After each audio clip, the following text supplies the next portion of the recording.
তবে আমার কথা হলো এমন কথা মুখের মধ্যে আনা শিরিক, এমন শব্দ মুখে ব্যবহার করা শিরিক। বলে হুজুর কারণ কি? কারণ আমরা জানি আল্লাহ সর্বশক্তিমান বিদায় আমাদেরকে বানাইছেন, পৃথিবী বানাইছেন আল্লাহ সর্বশক্তিমান বিদায় আল্লাহ তাআলা জগৎ সংসার সাজাইছেন। মৌলভী সাহেব আল্লাহর ব্যাপারে মন্তব্য করার 4 দিন আগে আবার বক্তব্য দিয়া দিল আল্লাহ তাআলা যে নবীদেরকে প্রেরণ করেছেন ওই নবী শব্দের অর্থ নাকি সাংবাদিক। মৌলভী জানে না নবী শব্দের অর্থ হলো। এবার আসেন কাফের কারা, আহলে কিতাব কারা এবং মুশরিক কারা, তাদের পরিচয় আগে জানার দরকার। কাফের হলো তারা যারা আল্লাহর কোরআন, আল্লাহর রাসূল, আল্লাহর ওয়াহদানিয়ত, রাসূলের রিসালাতকে অস্বীকার করে, এগুলার প্রতি বেঈমানিত্ব অথবা অস্বীকৃতি জানায়, এদেরকে কাফের বলা হয়। ও মুসলমান, আল্লাহর ওয়াহদানিয়তকে কেমন করে মানুষ অস্বীকার করে জানেন? গত 3 দিন আগে ফেসবুকের মধ্যে একটা ভিডিও দেখলাম, এক মৌলভী সাহেব বলতেছে আল্লাহকে সর্বশক্তিমান বললে নাকি শিরিক হয়ে যাবে। আমরা জানি ইন্নাল্লাহা আলা কুল্লি শাইইন কাদির, নিশ্চয় আল্লাহ তাআলা সকল ক্ষমতার মালিক, আল্লাহ তাআলা সর্বশক্তিমান। কিন্তু মৌলভী সাহেব ফেসবুকের মধ্যে আইসা বলতেছে আল্লাহকে সর্বশক্তিমান বললে শিরিক হবে। এ মৌলভী বলে কি? মৌলভী এখন আল্লাহর সম্পর্কে ঈমানের প্রতি দৃঢ় হতে পারে নাই যে আল্লাহ এই সব কিছু বানাইলেন, যে আল্লাহ তাআলা সব ক্ষমতার মালিক, ওই আল্লাহ তাআলাকে সর্বশক্তিমান বলতে মৌলভী সাহেব স্বীকৃতি জানাইলো। আমার এটা বলতে কোনো দ্বিধাদ্বন্দ্ব আসতেছে না। কে বললো, কাহারা বললো, কে বললে এটা আমার বলার বিষয় নয়। তবে আমার কথা হলো এমন কথা মুখের মধ্যে আনা শিরিক, এমন শব্দ মুখে ব্যবহার করা শিরিক। বলে হুজুর কারণ কি? কারণ আমরা জানি আল্লাহ সর্বশক্তিমান বিদায় আমাদেরকে বানাইছেন, পৃথিবী বানাইছেন আল্লাহ সর্বশক্তিমান বিদায় আল্লাহ তাআলা জগৎ সংসার সাজাইছেন।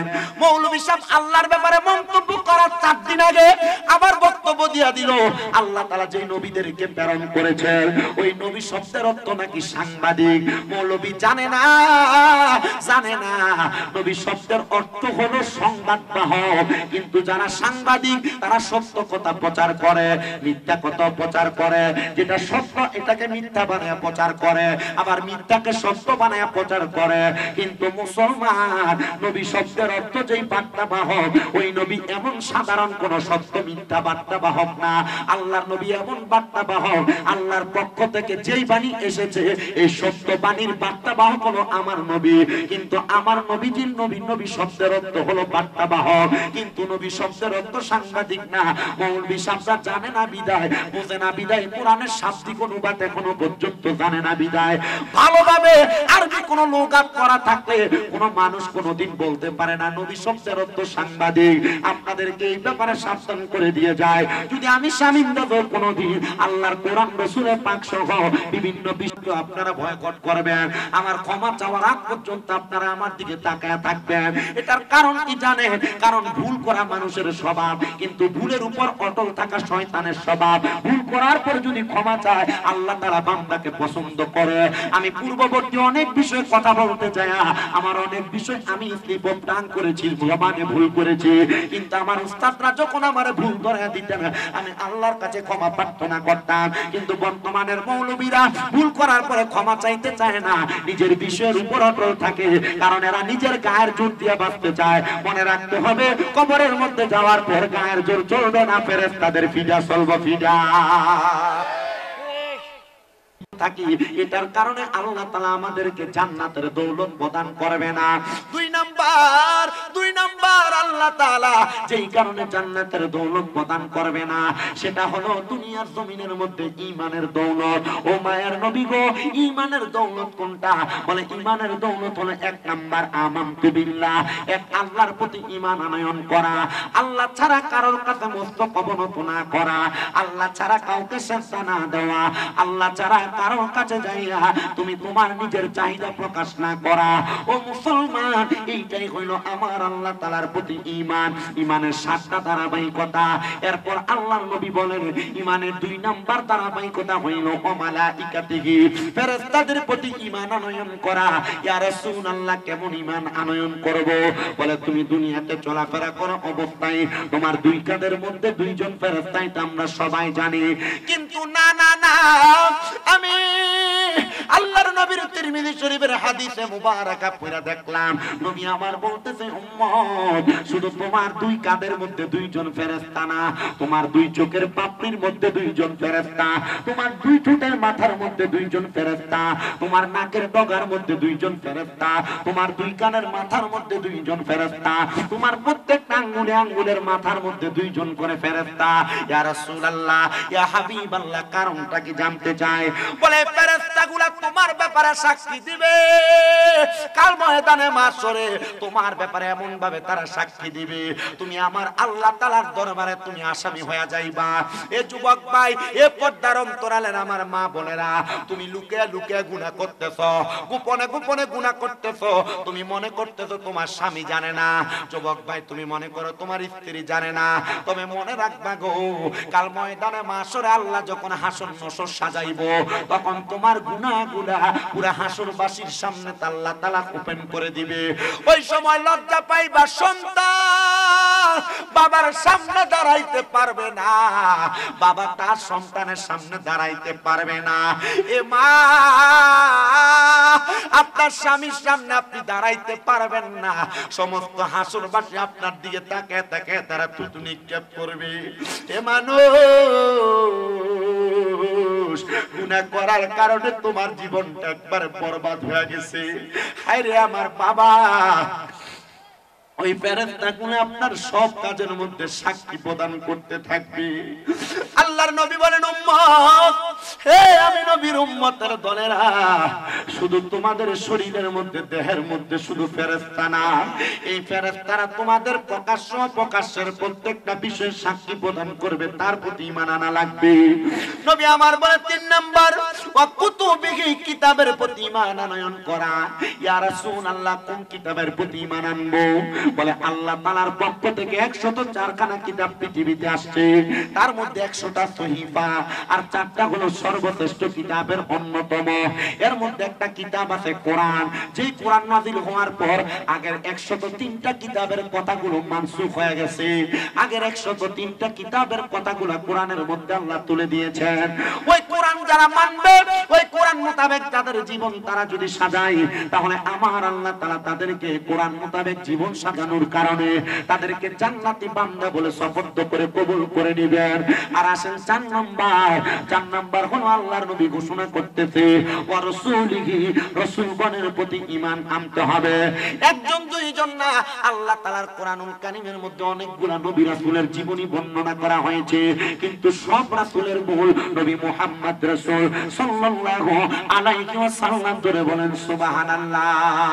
নবী রহমতে আলম নূরে মুজাসসাম, বলেন রহমতে নূরে মুজাসসাম, সাহাবীরা আতর বানায় ওই রাম, বলেন সাহাবীরা আতর বানায়। বাবা শোনো জানো মানো কেমন আমার নবীজি, যাহার পাগল চন্দ্র সূর্য তারকারাজি, বলেন যাহার পাগল চন্দ্র সূর্য তারকারাজি। ও ভাই আরো শুনবানি সুন্দর কাহিনী, বলেন আরো শুনবানি সুন্দর কাহিনী, জান্নাতের রোমে রোমে লেখা নবীর নাম, বলেন রহমতে নবী নূরে মুজাসসাম, রহমতে নবী নূরে মুজাসসাম, সাহাবীরা আতর বানায় ওই নবীজির ঘাম। উস্তুনে খান্নানা একটা খেজুর গাছের নাম, যাকে দৌড়ে খুতবা দিতেন রাসূল আকরাম, বলেন যাকে দৌড়ে খুতবা দিতেন রাম বাবা। উস্তুনে খান্নানা একটা খেজুর গাছের নাম, যাকে ধরে খুতবা দিতেন রাসূল আকরাম, বলেন যাকে ধরে খুতবা দিতেন রাসূল আকরাম। গাছটা নবীর বিরহে কাঁদিতে রহে, গাছটা নবীর বিরহে কাঁদিতে রহে, হতবাক হইলেন যত সাহাবায়ে কেরাম, বলেন রহমতে নবী নূরে মুজাসসাম সাহাবীরা আতর বানায় ওই নবীজির ঘাম। জোরে শুনে পড়ি সুবহানাল্লাহ। আমার মুসলমানেরা ওই নবীর প্রতি ঈমানটাকে তাজা করা লাগবে, ওই নবীর প্রতি ঈমানটাকে শক্ত করা লাগবে। ইয়া রাসূলুল্লাহ বলতাম শক্ত করা লাগবে। আপনি জানিয়ে আসছেন তা মানতে হবে, আপনার প্রতি ঈমানটাকে পরিপূর্ণ রাখতে হবে। ও মায়ার নবী, 4 নাম্বার আপনার প্রতি ঈমানের কথা পাইলাম। আমার নবী বলে উম্মত এবার আসো তোমাদের জন্য 5 নাম্বার যে বিষয়ের প্রতি তুমি ঈমান আনবা। 5 নাম্বার একটা বিষয়ের প্রতি ঈমান আনা রাখবে, ওটা হলো ওয়াল আখিরাত। আখিরাতের প্রতি ঈমান আনয়ন করা লাগবে। আখিরাতের প্রতি ঈমান কোনটার মুসলমান? ওই আখিরাতের প্রতি ঈমান না থাকার কারণে আপনি দুনিয়াতে নামাজ ছেড়ে দেন। আখিরাতের প্রতি ঈমান পরিপূর্ণ না থাকার কারণে আপনি দুনিয়াতে রোজা ছেড়ে দেন। আখিরাতের প্রতি পরিপূর্ণ ঈমান না থাকার কারণে আপনি আল্লাহ তাআলার ইবাদত থেকে দূরে সরে থাকেন। কেন গো, কেন গো? আখিরাত সম্পর্কে আপনার কি কোনো ধারণা নাই? আল্লাহর নবী বলে ও দুনিয়ার মানুষ, আখিরাতের প্রতি যদি তোমরা ধারণা নিতে হয় তাইলে সূরা বাইয়িনার শেষ 3টা আয়াতের দিকে তোমরা তাকাও।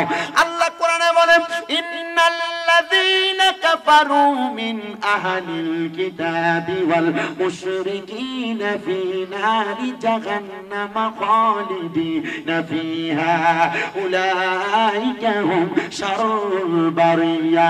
জবান খুলে উচ্চ কণ্ঠে জোরে জোরে কোন আল্লাহু আকবার। আখিরাতের প্রতি যারা ঈমানওয়ালা, ঈমানের দৌলতে ধনীওয়ালা, ওই মানুষগুলা কখনো কুফরি করবে না, মুনাফিকের কাতারে নাম লেখাবে না। ওই মানুষগুলা কখনো কখনো কখনো তারা আহলে কিতাবের অন্তর্ভুক্ত হবে না। আল্লাহ এই আয়াত দিয়ে আপনি কি বুঝাইলেন? আমার আল্লাহ বলতেছেন নিশ্চয়ই যারা কুফরি করে, আহলে কিতাবের অন্তর্ভুক্ত হয় এবং মুশরিক যারা শিরিক করে, ওই ব্যক্তিগুলার ব্যাপারে আমার আল্লাহ তাআলা বলতেছে এদের ঠিকানা হলো জাহান্নাম। একদিন 2 দিন না, এরা জাহান্নামের মধ্যে চিরস্থায়ী বাসিন্দা হয়ে থাকবে, খালিদিনা ফিহা, চিরস্থায়ী বাসিন্দা। আল্লাহ বলে তারা কে জানো? আল্লাহ কয় উলাইকা হুম শাররুল বারিয়া, এরা হইল দুনিয়ার সবচাইতে নিকৃষ্ট মানুষ। আল্লাহুম্মা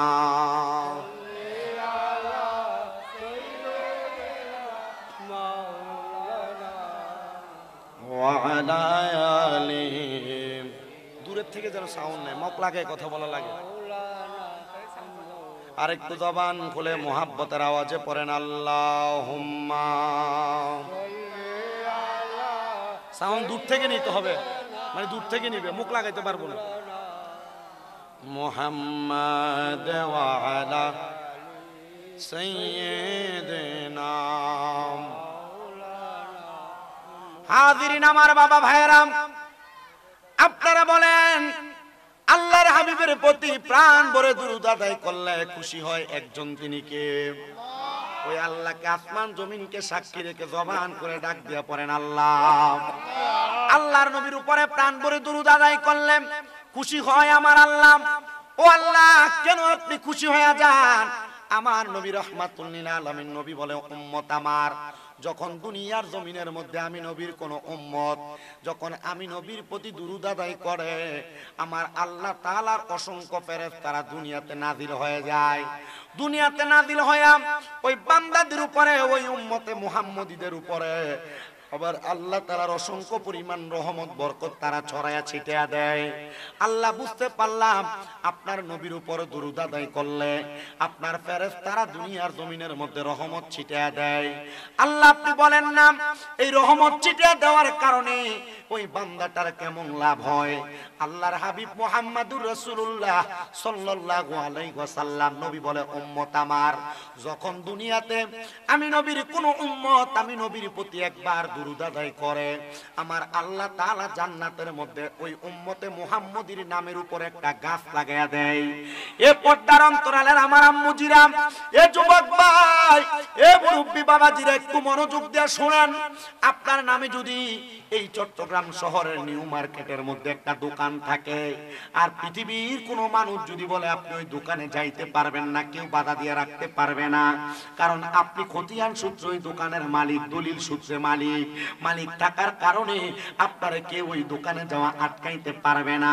আল্লাহর নবী বললেন একবার দুরূদ আদায় করলে জান্নাতের মধ্যে একটা গাছ লাগিয়ে দেওয়া হয়। তো আপনি যদি নবীর উপর বারবার দুরূদ আদায় করেন, জান্নাতের মধ্যে তো আপনার জন্য অনেকগুলা গাছ লাগানো হবে। তো আপনি যদি ইবাদতের কারণে দুজকে চলে যান, আল্লাহর নবী রাহমাতুল লিল আলামিন নবী আমার বলে উম্মত, ওই একবার করে দুরূদ আদায় করার কারণে জান্নাতে তোমার নামের উপরে অসংখ্য পরিমাণ গাছ লাগায় দেওয়া হবে। ও মুসলমান, একটু মুহাব্বতের আওয়াজে ওই নবীর উপর প্রাণ ভরে দুরূদ আদায় করবেন। কিন্তু আমি তাকে দেখলাম দুরূদ শরীফ পড়ার সময় কারো জবান আস্তে নড়তেছে, কারো জবান জোরে নড়তেছে। কারণটা কি? অনেকে চিন্তা করতেছে আমি জোরে জোরে দুরূদ আদায় করি না, সবাই তো পড়তেছে, আমি কেন পড়ব? মনে রাখবেন আমার নবী বলে উম্মত, দুনিয়ার জমিনের মধ্যে যেই ব্যক্তির সম্মুখে আমি নবীর উপর দুরূদ শরীফ আদায় করা হয় কিন্তু সে তার জবানকে বোবার মতো করে রাখে, তার মতো বখিল মানুষ দুনিয়াতে আর কোনো মানুষ হইতে পারে না। এই জন্য জবানকে বোবার মতো করে না রাখা মুহাব্বতের আওয়াজে উচ্চ কণ্ঠে দুরূদ আদায় করেন আল্লাহুম্মা সাল্লি মাওলানা মুহাম্মাদ ওয়া আলা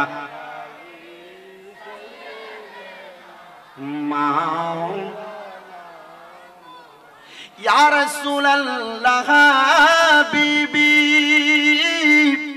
আপনি আমরার জানের জান, আপনারই ওই রূপ দেখিয়া কাফের হইল মুসলমান। আল্লাহুম্মা সাল্লি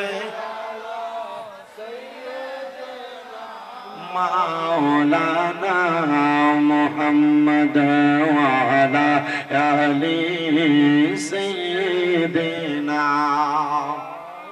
তুমি কি কমা বাড়াও?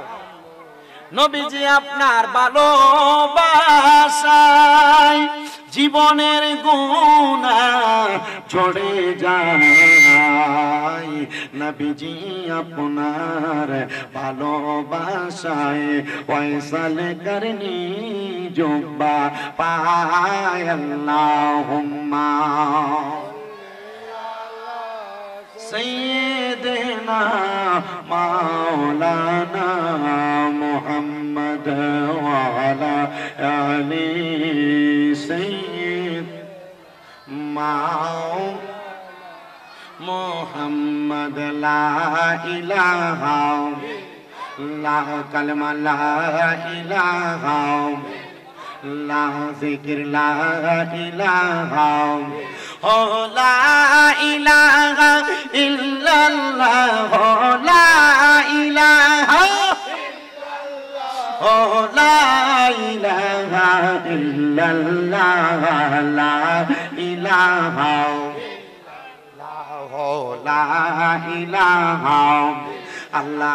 আদম হাওয়া বানাইলা তুমি বেহেশতের মাঝে রাখিলা, আবার হিকমতে গম তুমি খাওয়াইয়া, আল্লাহ হিকমতে গম তুমি খাওয়াইয়া দুনিয়াতে পাঠাইলা।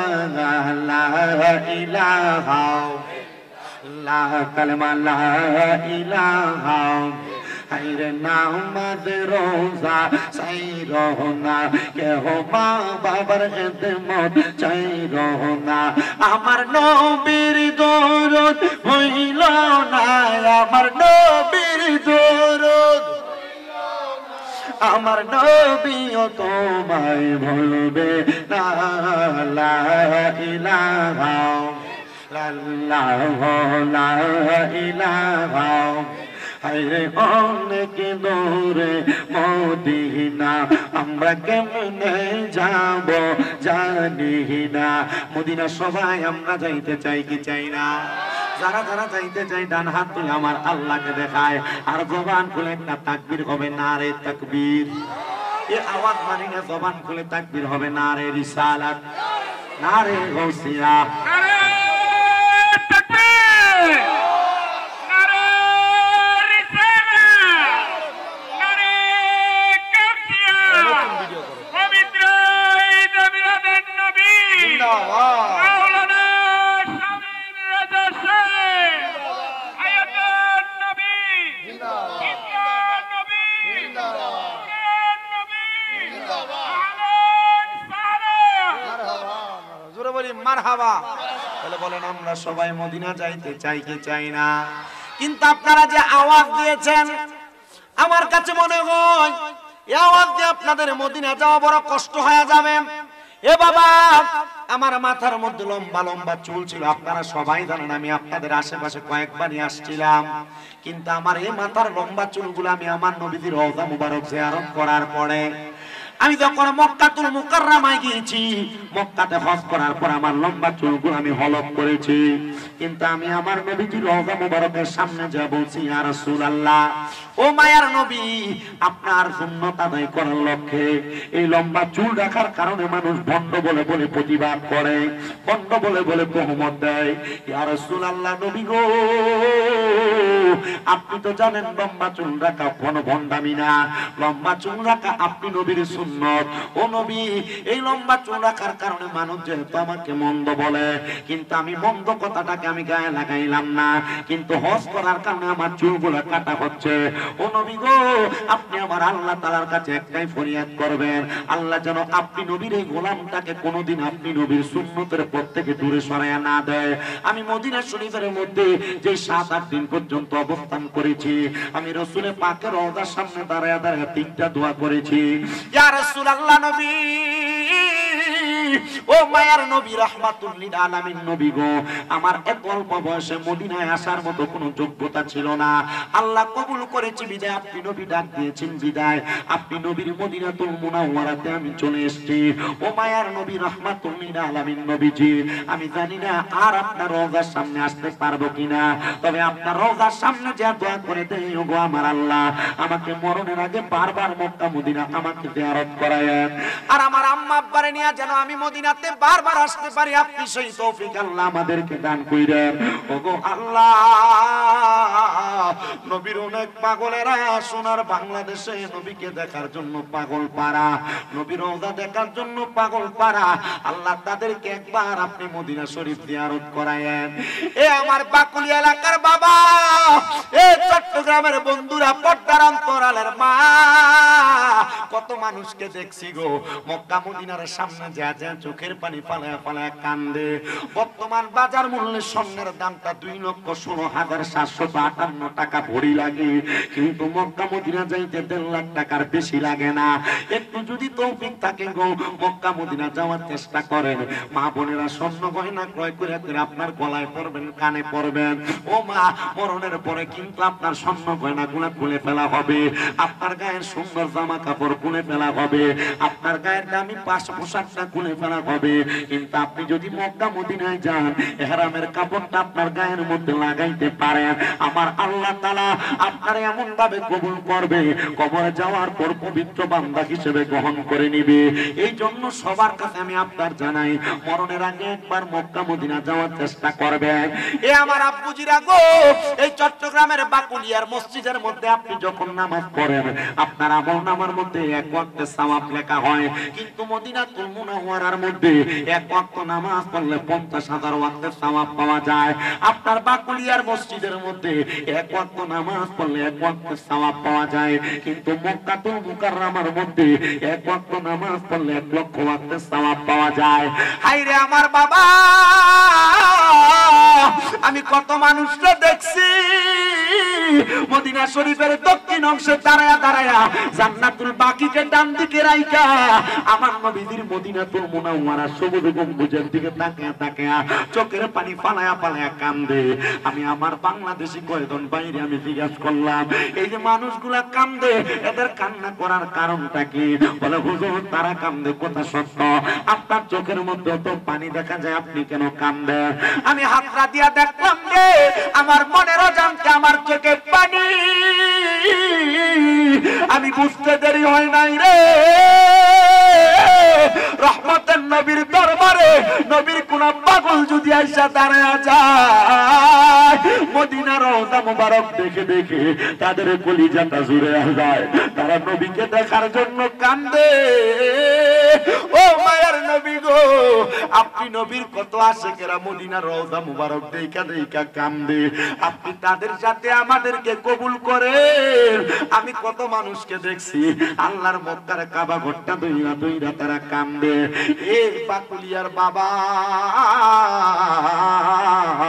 হে দাড়ি পাকা মুরব্বী বাবারা, এই যুবক নওজোয়ান বন্ধুরা, এই পর্দার অন্তরালের মা, তোমাদের মনটা কি চায় না একবার মক্কা মদিনা যাইতে?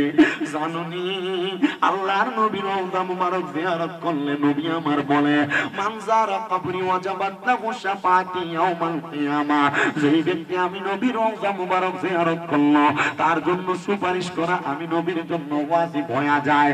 আরে আমার নবী যদি আপনার জন্য আমার জন্য সুপারিশ করে, আমার জীবনে যত গুনাহ থাক না কেন আমার নবীর সুপারিশের কারণে আমরা নাজাত পেয়ে যাব। মনে প্রশ্ন থাকতে পারে, হুজুর আমার গুনার কারণে নবী কি আমার জন্য সুপারিশ করবে? হ্যাঁ রে মুসলমান, আমরা সুন্নিরা তো এই জন্যই নবী নবী করি, কারণ আমার নবী বলেছেন শাফাআতি লিআহলিল কাবাইর মিন উম্মতি। আমার নবী কয় আমার উম্মতের মধ্যে কবিরা গুনাহ করনেওয়ালা উম্মতের জন্য আমি নবী সুপারিশ করব। ও নবী কেন গো? কারণটা কি? কেন আপনি সুপারিশ করবেন? আপনার উম্মত না গুনাহ করেছে? আমার নবী কয় না রে, গুনাহ করলো সে আমার উম্মত, তবে আমার উম্মত যদি না তাই না ভুল কইরা গুনাহ করে আমার আল্লাহর নবী তার জন্য সুপারিশ করবে। এজন্য যেই নবী আপনার জন্য রওজা মুবারকে কান্দে, সেই নবীর মদিনা শরীফের এত বরকত, আপনারা বলেন আমরা সবাই ওই মদিনা যাইতে চাই কি চাই না?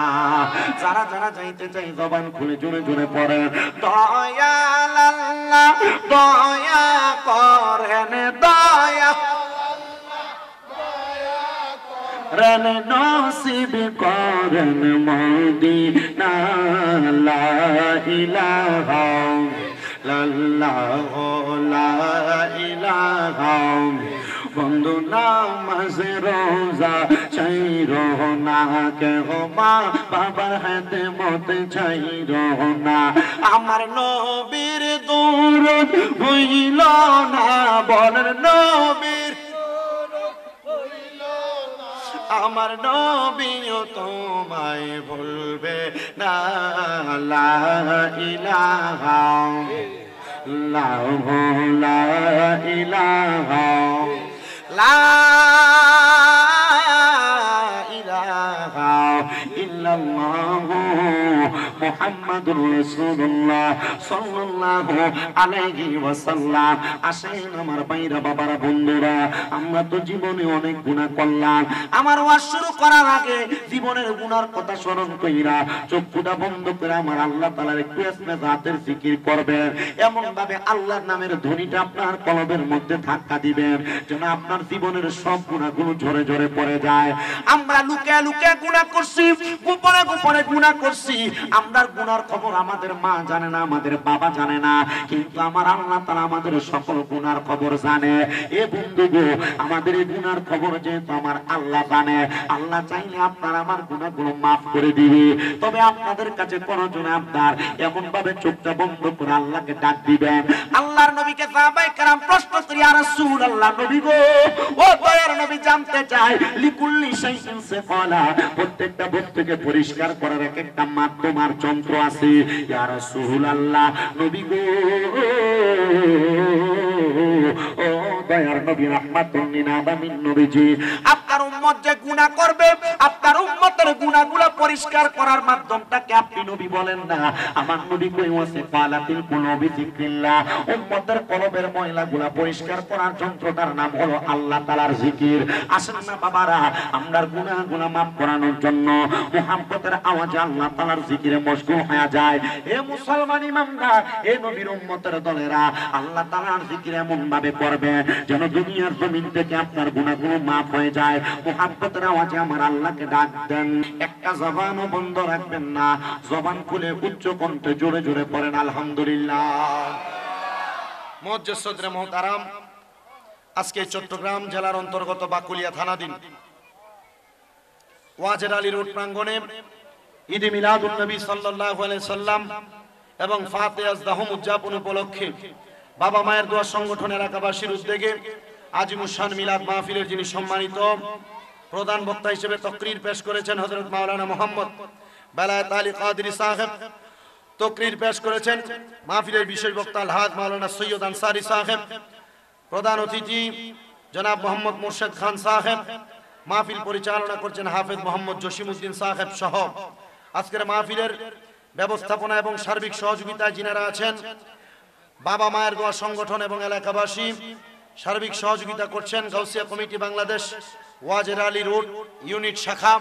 আমার ডাইনে বামে সামনে বসে থাকা দাড়ি পাকা মুরব্বী বাবারা, যুবক নওজোয়ান ভাইয়েরা, ছোট ছোট মাসুম বাচ্চারা, পর্দার অন্তরালে আছেন আমার অবলা সরলা মা বোনেরা, সবার প্রতি আমার আন্তরিক সালাম। আসসালামু আলাইকুম ওয়া রাহমাতুল্লাহি ওয়া বারাকাতুহু। আপনারা বলেন ওয়াজের আলী রোডে এত সুন্দর জান্নাত মেজাজ, আপনারা বলেন তো আসলে কি আপনারা খুশি? তবে আপনাদের ইন্তজামে বিন্দু পরিমাণ ঘাটতি, হয় সব চেয়ার হইতো, না হয় সব নিচে বসতো। এটাতে একটা এলোমেলো হয়ে গেছে। কেন?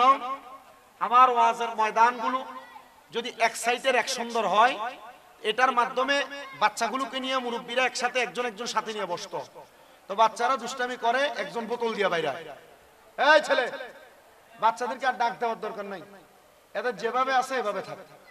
আর আপনারা যারা এখানে দাঁড়ায় আছেন, আমার কোনো মাহফিল আমি আমার কোনো শ্রোতাকে দাঁড়াইতে বলি না, বসতেও বলি না, আপনাদের যেভাবে মন চায় এভাবে থাকেন, কোনো অসুবিধা নাই।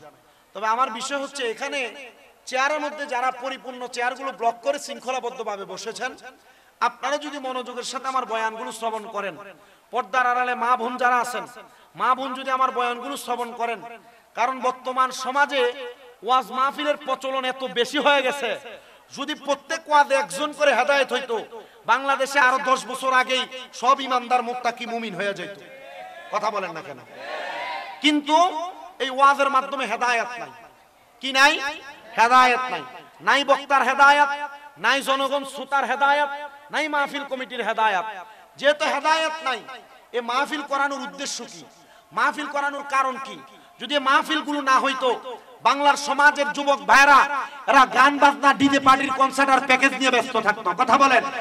এই ওয়াজগুলোর মাধ্যমে, ফাতিহার মাহফিলগুলোর মাধ্যমে, মিলাদুন নবীর মাহফিলগুলোর মাধ্যমে একটা জিনিস বর্তমান সমাজের মানুষের কাছে জানিয়ে দেওয়া হচ্ছে, ইসলাম বলতে একটা শব্দ আছে, কোরআন বলতে একটা শব্দ আছে, হাদিস বলতে একটা শব্দ আছে, নবীর পথ আহলে সুন্নাত ওয়াল জামাত বলতে একটা শব্দ আছে, যারা মানুষকে কোরআন সুন্নাহ মোতাবেক জান্নাতের দিকে আহ্বান করে।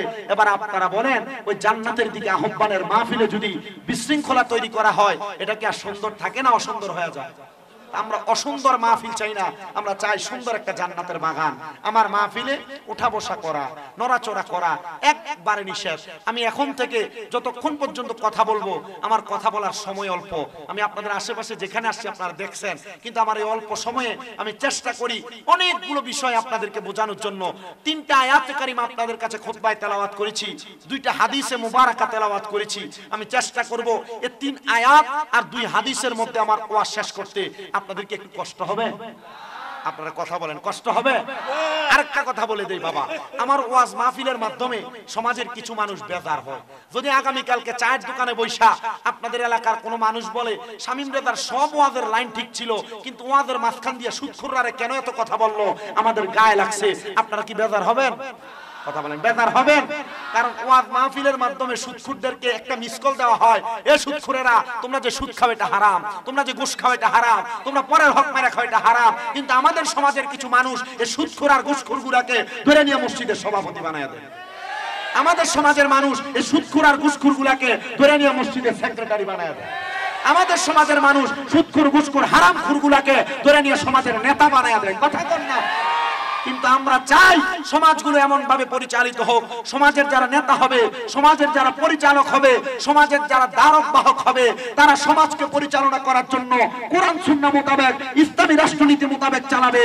কিন্তু তারা এটা না করে ইসলাম পরিপন্থী কাজ করে, ইসলামটাকে হাসির পাত্র করার জন্য মাথায় টুপি, মুখে দাড়ি লাগায়া, পাঞ্জাবি লাগায়া সুদের ব্যবসা করে এমন বেঈমান মুনাফিক সোনার বাংলাদেশে আছে না? আল্লাহ তাআলা আমাদেরকে এদের থেকে হেফাজত করেন। আমার মুসলমান ইমানদারেরা, আল্লাহ তাআলার কুরআনুল কারীম থেকে আমি একটা আয়াতে কারিমা প্রথম তেলাওয়াত করেছি। আল্লাহ কোরআনে বলেন, ইয়া আইয়ুহাল্লাযীনা আমানুত্তাকুল্লাহা ওয়াল তানজুর নাফসুম মা কদ্দামাত লিগাদিন ওয়াত্তাকুল্লাহা ইন্নাল্লাহা খাবীরুম বিমা তা'মালুন। জবান খুলে উচ্চ কণ্ঠে জোরে জোরে পড়েন আল্লাহু আকবার। আল্লাহ রাব্বুল আলামিন কুরআনুল কারীমের মধ্যে ঘোষণা করেন, হে ঈমানদাররা, তোমরা আমার আল্লাহকে ভয় করো। ও হুজুর, আল্লাহ তাআলা ঈমানদারকে কেন আল্লাহকে ভয় করার কথা বললেন? ঈমানদাররা তো আল্লাহকে ভয় করে ঈমান আনছে, কিন্তু দুনিয়াতে যারা বেঈমান, দুনিয়াতে যারা মুনাফিক, তারা কি আমার আল্লাহকে ভয় করে না? হ্যাঁ, ভয় করে আমার মুসলমান ভাই বাবারা। কিন্তু ঈমানদারদেরকে এই জন্য আল্লাহ তাআলা এই মেসেজটা প্রদান করলেন আল্লাহকে ভয় করার জন্য। আল্লাহ ঘোষণা করতেছে, বান্দা, ও আল্লাহর বান্দারা, ওয়াল তানজুর, তোমাদের প্রত্যেকের তাকানো উচিত, নাফসুম মা কদ্দামাত লিগাদিন, তোমাদের পূর্ববর্তীদের দিকে যে তারা তাদের আগের জন্য কি প্রেরণ করে রেখেছে। আল্লাহ আবার বলেন, ওয়াত্তাকুল্লাহা, তোমরা আবার আমি আল্লাহকে ভয় করো। কিন্তু ওয়াল তানজুর নাফসুম মা কদ্দামাত লিগাদিন, এই কথাটার তাফসীর করেছেন আমার আলা হযরত ইমাম ইশকে মুহাম্মদ ইমাম আহমদ রাজা খান ফাজিলে বেরলভী, ওনার তাফসীরে কানজুল ঈমান নুরুল ইরফানের মধ্যে আমার আলা হযরত বলতেছে, তোমরা ওই দিকে লক্ষ্য রাখবা যেই দিকে লক্ষ্য রাখার কারণে দুনিয়ার জমিনের মধ্যে থাকা অবস্থায় তোমাদের পূর্ববর্তী মানুষ যারা দুনিয়ার জমিনের মধ্যে ছিল, ওই মানুষটা কবরে যাওয়ার জন্য তারা কবরের জন্য কি সামান রেডি করে রেখেছে। আমরা মুসলমান দাবি করি, মাথায় টুপি লাগাই, পাঞ্জাবি লাগাই, মুখের মধ্যে দাড়ি লাগাই, তরিকত গ্রহণ করে, তালিম তরবিয়ত গ্রহণ করি। এটার অন্য কোনো কারণ নাই, এটার একটাই মাত্র কারণ, আমরা যখন ইন্তেকাল করব, ইন্তেকালের পরে আমাদের কবরের জিন্দেগি, হাসরের জিন্দেগি, মিজানের জিন্দেগি, ফুলসিরাতের জিন্দেগিকে সুন্দর করার জন্য। কথা বলেন ঠিক কিনা? ওরে কবরে, হাসর, ফুলসিরাতে কোনো আপন হবে না, যিনি তোমার আপন হবে শাহে মদিনা, যিনি তোমার আপন হবে শাহে মদিনা। উম্মতের কষ্ট নবী সহিতে পারেন না, যে জন হবে আপন না, বলেন যে জন হবে আপনা সেই তো মদিনা। বলেন কার লাগিয়া কান্দরে মন, কার লাগিয়া বান্দম, কার লাগিয়া কান্দরে মন, কার লাগিয়া বান্দম। কেউ তো তোমার আপন হবে না, না, না, যে জন হবে আপনা সেই তো মদিনা। বলেন যে জন হবে। আরে এই দুনিয়ার আপন জনা আজকে আছে কালকে নাই, দয়াল নবী মায়ার নবী আপন সদায়, দয়াল নবী মায়ার নবী আপন সদায়। এমন দয়ার নবী যার নাই উপমা, যে জন হবে আপনা সেই তো মদিনা। বলেন যে জন হবে আপনা সেই তো মদিনা। কার লাগিয়া কান্দর মন, কার লাগিয়া বান্দ, কার লাগিয়া কান্দর মন, কার লাগিয়া বান্দ। কেউ তো তোমার আপন হবে না, না, না, যে জন হবে আপনা। আমার আলা হযরত বলতেছেন, হযরতে আব্দুল্লাহ ইবনে মাসউদ রাদিয়াল্লাহু তাআলা আনহুর একটা হাদিস তিনি ওনার তাফসীরের মধ্যে উল্লেখ করেছেন। আল্লাহর নবী বলেন, তোমাদের পূর্ববর্তী মানুষ যারা, তারা তাদের পূর্বের জন্য আগের জন্য কি প্রেরণ করেছে? তারা প্রেরণ করেছে 5টা জিনিস। ইয়া রাসূলুল্লাহ, কোন 5টা জিনিস তারা প্রেরণ করেছে? বলে 1 নাম্বার তারা তাদের ঈমানের দৌলত প্রেরণ করেছে, 2 নাম্বার তাদের ইবাদতের দৌলত তারা প্রেরণ করেছে, 3 নাম্বার তারা ইনসাফের দৌলত প্রেরণ করেছে, 4 নাম্বার তারা আদল আদালতের দৌলত প্রেরণ করেছে, আর 5 নাম্বার তারা পবিত্রতার ব্যাপারে ওয়াদাবদ্ধ হয়ে গেছে। ইয়া রাসূলুল্লাহ, নবী গো, কেমন কেমন বিষয়ে তারা ওয়াদাবদ্ধ হয়েছে, আর এটার কারণে আমার আল্লাহ তাআলা তাদেরকে কেমন নিয়ামত প্রদান করবে? আমার নবী বলে, কোন মানুষ যদি দুনিয়ার জমিনের মধ্যে পবিত্রতার নিয়ামত অর্জন করে, এই যুবক ভাই, তোমরা যে রাস্তার পাশে দাঁড়ায় দাঁড়ায় প্রস্রাব করো, তোমরা যে প্রস্রাব করার পর পানি নাও না, তোমরা যে পবিত্রতা অর্জন করো না, এ মুরব্বী বাবারা, আপনারা যারা এখনো পর্যন্ত প্রস্রাব করার পরে কোনো